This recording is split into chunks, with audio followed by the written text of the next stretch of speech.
हालसालै फेब्रुअरी 26 2024 मा युकेमा GTG nursing मार्फत गएको।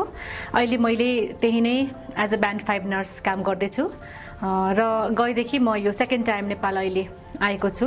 नेपालमा मैले 2013 देखि मैले 13-14 मा मैले सकाएँ बिएससी नर्सिङ, त्यसपछि काम गर्न थालेको।